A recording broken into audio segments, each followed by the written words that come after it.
Atención, el Congreso está ya en tensión. Sergio Sayas, sin rodeos, deja helada a la ministra de Sánchez, revelando una trama que ya investiga la UCO. Usted tuvo un papel protagonista en la adjudicación de 76 millones de euros a las empresas que ahora investiga la UCO. Una adjudicación millonaria bajo sospecha y una pregunta directa. ¿Quién dio la orden? ¿Santos Cerdán? ¿Chivite o alguien más arriba? Con todo lo que estamos sabiendo, usted debería dar algunas explicaciones. Sayas lanza datos, fechas y nombres, y el silencio en la bancada socialista lo dice todo. La ministra intenta defenderse, pero las cifras son demoledoras. Usted como consejera de Hacienda, el consejero de Transporte, que es nada menos que el tío carnal de María Chivite, y la señora Chivite deben dimitir de manera inmediata. La corrupción vuelve a salpicar al gobierno, y esta vez no hay dónde esconderse. No sabemos si lloraba de pena o lloraba de miedo a lo que podemos acabar sabiendo. Escucha con atención, porque esto puede ser solo el comienzo. La siguiente pregunta va dirigida, por favor, silencio, a la ministra de Inclusión, Seguridad Social y Migraciones. La formula el diputado don Sergio Sayas López, del Grupo Parlamentario Popular, que tiene la palabra cuando quiera. Señora ministra, ¿cómo valorará la gestión en su ministerio? Muy bien, ahí donde duele. Muchas gracias, señor diputado. Señora ministra, cuando quiera. Gracias, presidenta. Pues mire, señor Sayas, los objetivos que nos fijamos al inicio de la legislatura en las áreas del Ministerio se están cumpliendo. ¿Y sabe por qué? Porque son compromisos que alcanzamos con la ciudadanía. Entiendo que para alguien que va a pasar después de esas 2 legislaturas por 3 siglas políticas, por hacer ruido y por pegar golpes a la bancada, esto es algo difícilmente entendible. Muchas gracias.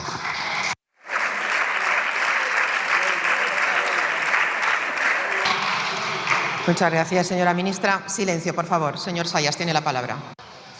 Señora ministra, toda su trayectoria política ha estado ligada a Santos Cerdán.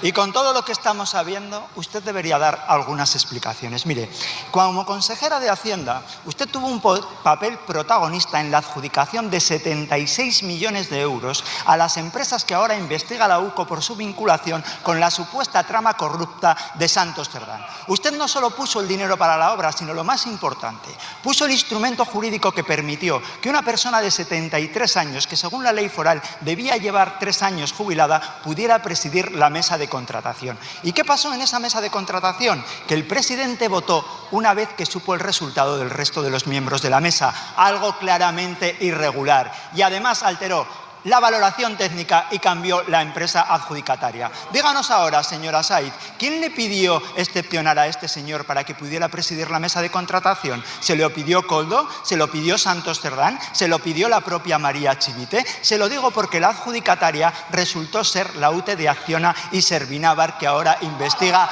la UCO. ¿Y sabe qué? Que esta mañana hemos leído en el Confidencial que el señor Cerdán podría tener el 45% de participación de la empresa Servinávar. Si se demuestra este escándalo mayúsculo de que el gobierno de Navarra dio obras a una empresa por decenas de millones en propiedad de Santos Cerdán, usted como consejera de Hacienda, el consejero de Transporte, que es nada menos que el tío carnal de María Chivite, y la señora Chivite deben dimitir de manera inmediata.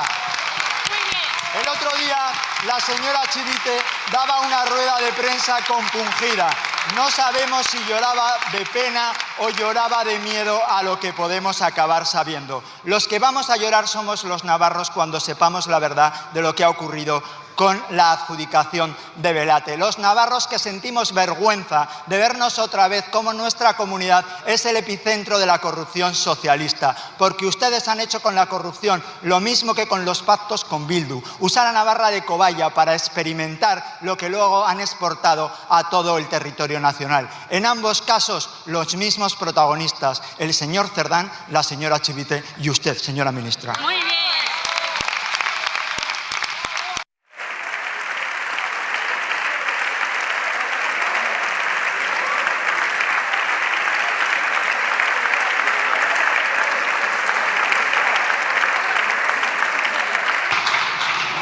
Muchas gracias, señor Sayas. Señora ministra, tiene la palabra. Por favor, ruego silencio. Gracias, presidenta. Tengo que reconocerle que he pecado de ilusa al esperar cierta coherencia en su intervención, señor Sayas, teniendo en cuenta su trayectoria y su hemeroteca en lo que tiene que ver con el populismo, la mentira y la desinformación. Pero mire, voy a detallarle mi hoja de servicios al frente del Ministerio. En materia de inclusión, el Fondo de Impacto Social, 400 millones de euros para la inserción laboral, para la vivienda social. En materia de seguridad social, 21,8 millones de personas trabajando en este país. El Fondo de Reserva, la hucha de las pensiones, con 11.000 millones de euros, dando certidumbre a los pensionistas, y el cuarto acuerdo en materia de pensiones. Y en materia de migraciones, el reglamento de extranjería y más de 3 millones de trabajadores extranjeros en este país. ¿Qué ha hecho usted por Navarra y por España, señor Sayas? Mire, hoy las pensiones de jubilación son un 4,5% más altas y ustedes votaron que no.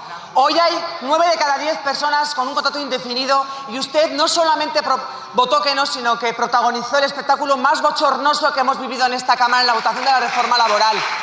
¿Qué ha hecho usted por las empresas? Votando en contra de los aranceles para proteger a las empresas, señor Sayas.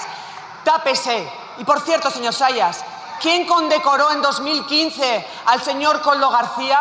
Fue Yolanda Barcina, su líder, y usted era parlamentario foral, señor Sayas, junto al señor ex compañero de UPN.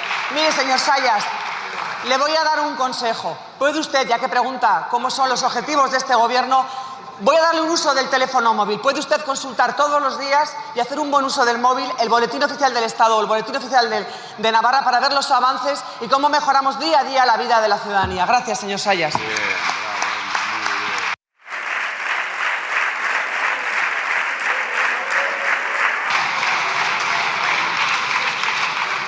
Muchas gracias, señora ministra. La siguiente pregunta, por favor, silencio. Va dirigida al ministro para la Transformación Digital y de la Función Pública y la formula el diputado don Eduardo Carazo Hermoso, del Grupo Parlamentario Popular, que tiene la palabra cuando quiera. Señora Sáez, quien calla, otorga. Mire, señor López, en julio de 2021 Pedro Sánchez cesó a Ábalos y le nombró a usted director de su gabinete para taparlo todo. Era el mismo Ábalos que subieron a esa tribuna en 2018 para decirnos que llegaba la honradez, y los que llegaron fueron Koldo, Jessica, Begoña, Leire, el hermanísimo y Santos Cerdán.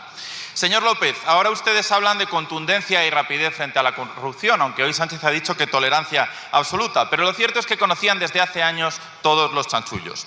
Primero intentaron taparlos, después, cuando periodistas valientes los sacaron a la luz, hablaron de bulos, su palabra favorita hasta la semana pasada. Cuando lo investigaron los jueces y la Guardia Civil, hablaron de fachas con toga y pusieron a Leire a trabajar. Y ahora, que es imposible negarlo porque Koldo lo grabó, mienten diciendo que no sabían nada. Y dicen algo peor, que es mejor robar a que gobierne la alternativa, el PP, y que no convocan elecciones porque las perderían. Señor ministro, ¿cree que esto es funcionar con normalidad democrática?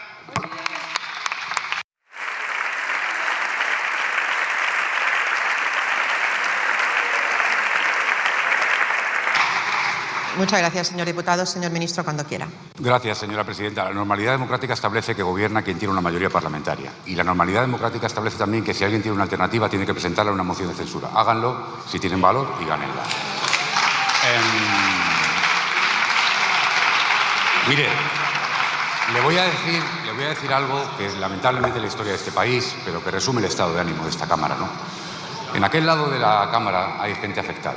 Hay gente dolida, hay hombres y mujeres, hay hombres y mujeres que cuando ven un caso de corrupción en su casa se duelen y piden cabezas. En este lado de la Cámara pasa lo contrario. Cuando hay un caso de corrupción se cierra y se pide la cabeza del que denuncia la corrupción. Pablo Casado, muchas gracias.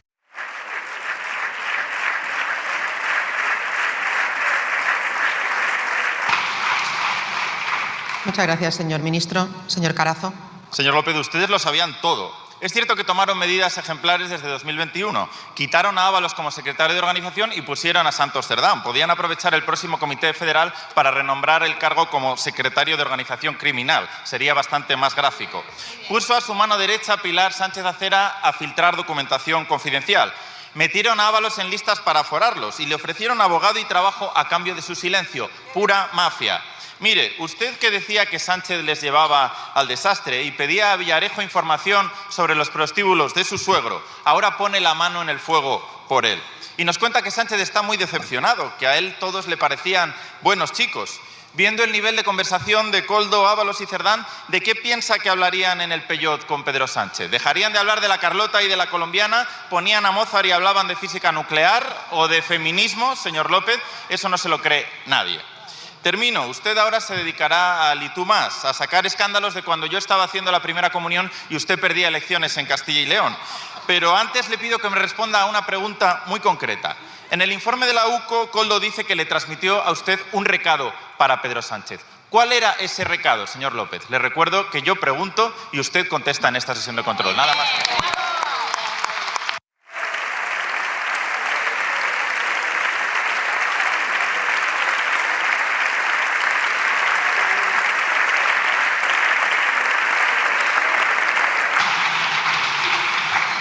Muchas gracias, señor Carazo. Señor ministro. Señor Carazo, yo tengo mucho más respeto a esta Cámara que usted. Le contesto, ninguna. Falso, con toda tranquilidad, con toda serenidad. Eso es falso. Como otras 2 o 3 cosas que ha dicho usted, son falsas. Pero mire, yo ahora mismo le he contestado. Yo ahora mismo, ante los medios de comunicación, ante los periodistas, ante mis compañeros, ante mis concejales, militantes, millones de votantes, de progresistas en este país, por supuesto, que tenemos que dar todas las explicaciones del mundo y tomar decisiones como tomamos. Pero con el Partido Popular, créanme, no es y tú más, es unos sí y otros no. Déjenme que repase. Mire, están hablando de financiación irregular porque han visto una cosa que habla de que los militantes del PSOE, los cargos públicos, pagamos cuotas, quienes están condenados por financiación irregular con el caso Gürtel, que son ustedes. Están hablando de amañar primarias, quienes acaban de ser citados en un juicio en Salamanca por amañar las primarias del Partido Popular en Castilla y León, que por cierto citó al señor Feijóo, la señora juez, y no se presentó. Respeto a la justicia, el respeto a la justicia del PP. Mira, están criticando al presidente del Gobierno por haber pedido comparecer en esta Cámara a los 4 días de conocer un informe de la UCO, quienes han votado 25 veces en contra de que compareciera aquí M. Rajoy con los papeles encima de la mesa. Están pidiendo que se vaya del Gobierno quienes defendieron la continuidad de un Gobierno condenado por corrupción con condena en el caso Gürtel. Están hablando de democracia quienes montaron una policía patriótica para espiar a todos sus rivales políticos, que fue el caso Kitchen. Créanme, me quedo sin tiempo, les quedan 30 casos de corrupción. Lecciones del PP, ninguna.